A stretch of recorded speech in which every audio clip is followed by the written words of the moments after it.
আল্লাহ রাব্বুল আলামিন পবিত্র কালামে পাকের মধ্যে ইরশাদ করেন, ইয়া আইয়ুহাল্লাযীনা আমানু, হে ঈমানদারেরা।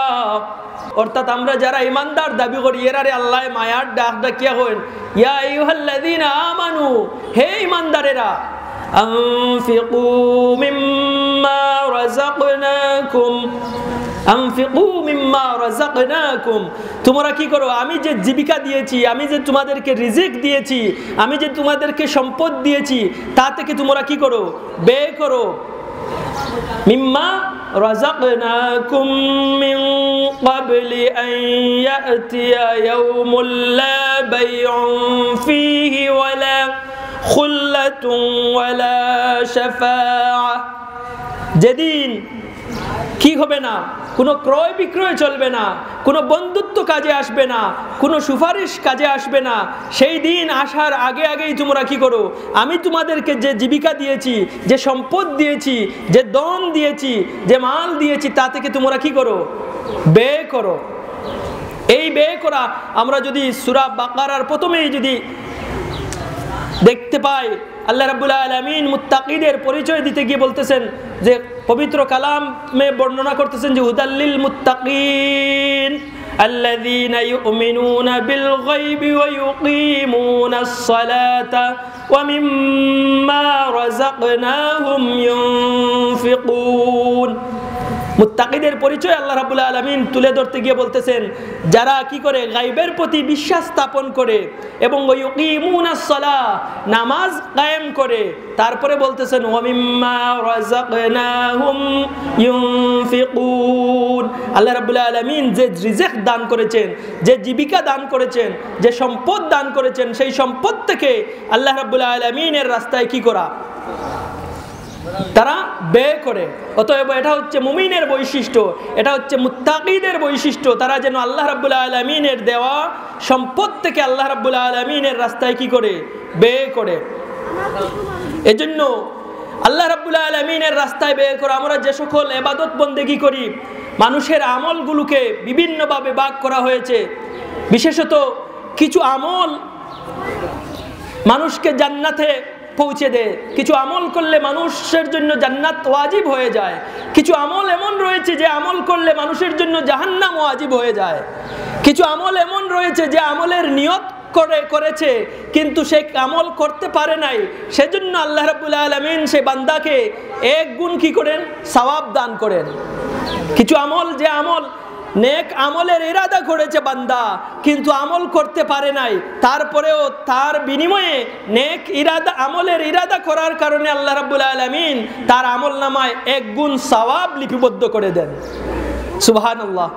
আরেক প্রকার আমল রয়েছে যে আমল আপনি নেক ইরাদা করেছেন এবং সেই আমলকে বাস্তবে রূপ দান করেছেন, আমলটি বাস্তবায়িত করেছেন, তার বিনিময়ে আল্লাহ রাব্বুল আলামিন এর সওয়াবকে 10 গুণ কি করে দেন, বৃদ্ধি করে দেন। 10 গুণ কি করে দেন, বৃদ্ধি করে দেন। তারপরে আরেকটি আমল রয়েছে যে আমল আপনি কি করেছেন, গুনাহ করেছেন, একটি গুনাহ করলে তার বিনিময়ে তার আমল নামায় একটি গুনাহ কি করা হয়, লিপিবদ্ধ করা হয়। কিন্তু একটি সওয়াব যদি করেন, একটি নেকির কাজ যদি করেন, তাহলে আল্লাহ রাব্বুল আলামিন বান্দার জন্য 10 গুণ সওয়াব কি করে দেন, লিপিবদ্ধ করে দেন। কিন্তু আরেকটি বিশেষ আমল রয়েছে, যেই আমলের বিনিময়ে আল্লাহ রাব্বুল আলামিন বান্দার আমল নামায় 700 গুণ কি করেন, সওয়াব বৃদ্ধি করে দেন। মান জাআ বিল হাসানাতি ফালাহু আশরু আমসালিহা। কেউ একটা নেকির কাম করলে তার লাগি 10 গুণ বাড়াইয়া দেন, 10 নেকি দান করেন। আবার কেউ একটা গুনার কাম করলে তারে 10টা গুনাহ লেখা হয় না, বরং তার আমল নামায় আল্লাহ রাব্বুল আলামিন একটা গুনাহ লিপিবদ্ধ করা হয়। আর আমলগুলার মাঝে এমন এক আমল আছে যে আমল আল্লাহ রাব্বুল আলামিনে 700 গুণ পর্যন্ত বাড়াইয়া দেন। এই আমল হইল কি, আল্লাহর রাস্তায় দান করা। সুবহানাল্লাহ। আল্লাহর রাস্তায় কিটা করা, দান করা। আল্লাহ রাব্বুল আলামিন কইন, মাসালুল লাযীনা ইউনফিকুনা আমওয়ালাহুম ফি সাবিলিল্লাহি কামাসালি হাব্বাতিন سبع سنابل في كل سنبلة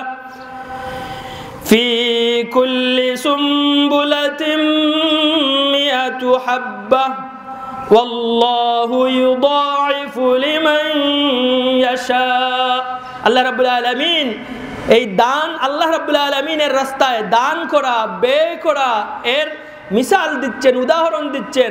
মাসালুল লাযীনা ইউনফিকুনা আমওয়ালাহুম, আল্লাহ রাব্বুল আলামিন বলতেছেন যারা তাদের মালকে তাদের সম্পদকে ফি সাবিলিল্লাহ আল্লাহর রাস্তায় ব্যয় করে তাদের উদাহরণ হচ্ছে কামাসালি হাব্বা, যেমন একটি শস্য দানার ন্যায়, একটি বীজের মতো। আম্বাতাত সাবআ সানাবিল, এবং এই বীজ থেকে আম্বাতাত সাবআ সানাবিল 7টা শীষ কি করেছে, উৎপন্ন হয়েছে। যেমন আমরা দেখতে পাই অনেক সময় একটি দান থেকে, একটি দানের গাছ হলে সেটার থেকে ডেম দিয়ে, সেটার থেকে ডাল দিয়ে অনেকটা কি হয়, দানের গাছ হয়। এবং এক একটা ছড়া থেকে দেখা যায় আল্লাহ রাব্বুল আলামিন বলতেছেন ফি কুল্লি সুম্বুলাতিন 100 হাব্বা, যে প্রত্যেকটি ছড়ার মধ্যে 100টি দানা রয়েছে। একজন মানুষ জমিনে একটি দান রোপণ করলে সেটা থেকে অনেকটা গাছ হয়, অনেকটা শীষ হয়, এবং সেই শীষ থেকে যেমন অনেকটা দান জন্মে, ঠিক তদ্রূপভাবে এর উদাহরণ দিচ্ছেন কতটুকু, যেমন একটি শস্য দানা থেকে 7টি শীষ উৎপন্ন হলো এবং প্রত্যেকটি শীষের মধ্যে 100টি করে দানা রয়েছে। অতএব 700, একটা দানার বিনিময়ে 700টি দানা। ঠিক তদ্রূপভাবে আল্লাহ রাব্বুল আলামিন উদাহরণ দিচ্ছেন যে আমার রাস্তায় যদি আমার কোনো বান্দা, আমার কোনো বান্দি কি করে, দান করে, তাহলে আমি সেই দানকে এমনভাবে লালন করি, লালন করতে করতে তারকে 700 গুণ পর্যন্ত বাড়িয়ে দেই। সুবহানাল্লাহি বিহামদিহি সুবহানাল্লাহিল আযীম। অতএব মা বোনেরা, বাড়ি করে যারা রয়েছেন, আমার বাবারা, চাচারা, ভাইয়েরা যারা রয়েছেন, সামর্থ্যবান যারা রয়েছেন, বাস্তবিক ক্ষেত্রে এই যে মাহফিল, এই মাহফিলের প্রধানত উদ্দেশ্য থাকে মাহফিলের দ্বারা মানুষ কিছু হেদায়ত পাও, মানুষ যেন এই এলাকায় যেন রহমতের বারিশ বর্ষণ হয় এবং হেদায়তের পথ যেন পায়। সেই সাথে সাথে মাহফিলটি প্রত্যেকটা প্রতিষ্ঠানের জন্য, বিশেষ করে এরকম দ্বীনি শিক্ষা প্রতিষ্ঠানের জন্য একটি বার্ষিক উৎসবে পরিণত হয় এবং এখান থেকে আরও একটি বিষয় থাকে, যেন মাহফিলের থেকে কিছু আয় হয়, মাহফিল থেকে যেন মানুষ মুক্ত হস্তে দান করে এবং সেই দানের মাধ্যমে যেন পুরোটি বছর এই মাদ্রাসাকে যথাযথভাবে পরিচালনা করা যায়। এর জন্য এটার কয়েকটি লক্ষ্য উদ্দেশ্য নিয়েই কি করা হয়, এই মাহফিল বাস্তবায়ন করা হয়। তাই মাহফিলের শেষ পর্যন্ত সুযোগ থাকবে বা সবসময় আল্লাহ রাব্বুল আলামিনের রাস্তায় দান করার কি রয়েছে, সুযোগ রয়েছে।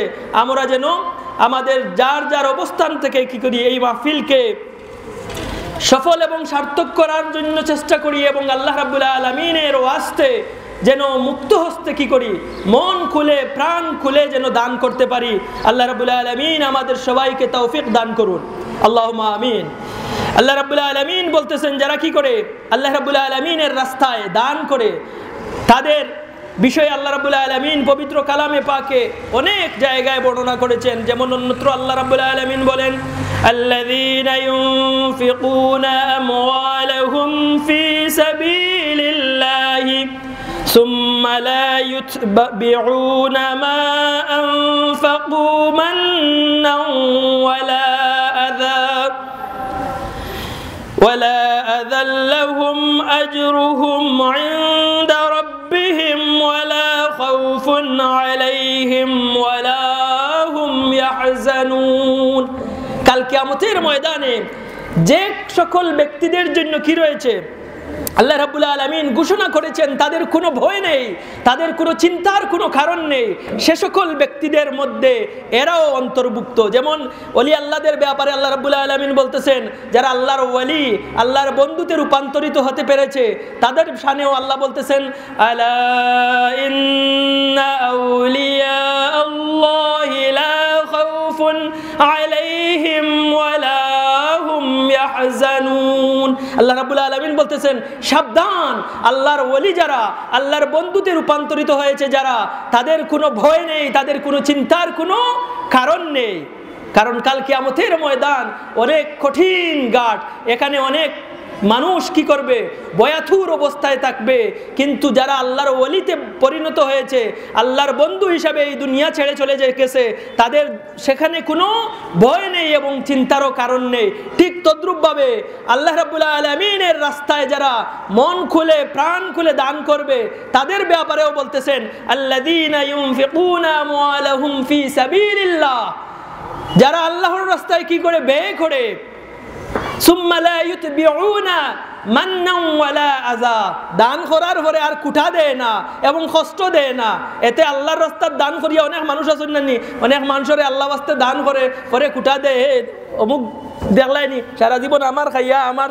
আল্লাহ রাব্বুল আলামিনে কইরা লাহুম আজরুহুম ইনদা রাব্বিহিম, তাদের জন্য আজর রয়েছে, পুরস্কার বা প্রতিদান রয়েছে তাদের প্রতিপালকের নিকট। কি প্রতিদান বলতেছেন? ওয়ালা খাউফুন আলাইহিম ওয়ালা হুম ইয়াহজানুন, তাদের কোনো খাউফ নেই, ভয়ের কোনো কারণ নেই, এবং ওয়ালা হুম ইয়াহজানুন, তারা চিন্তিতও নয়, তাদের চিন্তারও কোনো কারণ নয়। এজন্য আল্লাহ রাব্বুল আলামিনের যে যাদেরকে ইলম দান করেছেন, যাদেরকে সম্পদ দান করেছেন, সেই সকল মানুষদেরকে রাসূল পাক সাল্লাল্লাহু আলাইহি সাল্লামের হাদিস শরীফ অনুযায়ী 4 ভাগে বিভক্ত করা হয়েছে। এর মধ্যে এক গ্রুপ মানুষ রয়েছেন যাদেরকে আল্লাহ রাব্বুল আলামিন ইলমও দিয়েছেন এবং সম্পদও দিয়েছেন। আরেক গ্রুপ মানুষ যাদেরকে আল্লাহ রাব্বুল আলামিন ইলম দিয়েছেন কিন্তু সম্পদ দেননি। আরেক গ্রুপ মানুষ যাদেরকে আল্লাহ রাব্বুল আলামিন সম্পদ দিয়েছেন কিন্তু সম্পদ কোন পথে ব্যয় করবে সেই ইলম তার নাই। 3 গ্রুপ মানুষ। আরেক ধরনের মানুষ হচ্ছে যাকে সম্পদও দেননি আবার ইলমও দেননি। এই 4 ধরনের মানুষের বিশ্লেষণ করতে গিয়ে রাসূল পাক সাল্লাল্লাহু আলাইহি সাল্লাম বলতেছেন যাদেরকে আল্লাহ রাব্বুল আলামিন ইলম দান করেছেন এবং সম্পদ দান করেছেন, এই সম্পদ কোন পথে ব্যয় করবে তার যথাযথ ইলম সেই আলিমের থাকার কারণে এই ব্যক্তি দুনিয়ার সকল মানুষের চেয়ে সর্বোৎকৃষ্ট মানুষ। সুবহানাল্লাহ।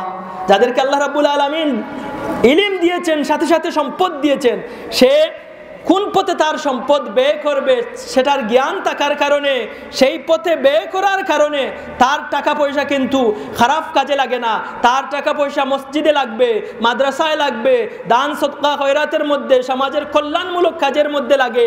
এজন্য সে সর্বোৎকৃষ্ট মানুষ। এরপরে দ্বিতীয় স্তরের মানুষ যে হবে বলতেছেন যাকে ইলম দেওয়া হয়েছে কিন্তু সম্পদ দেওয়া হয়নি, কিন্তু মনে মনে আফসোস করে আল্লাহ যদি আমাকে সম্পদ দান করতা তাহলে আমি মসজিদের গড়ে দান করতাম, আল্লাহ যদি আমাকে সম্পদ দিতা তাহলে আমি মাদ্রাসায় দান করতাম,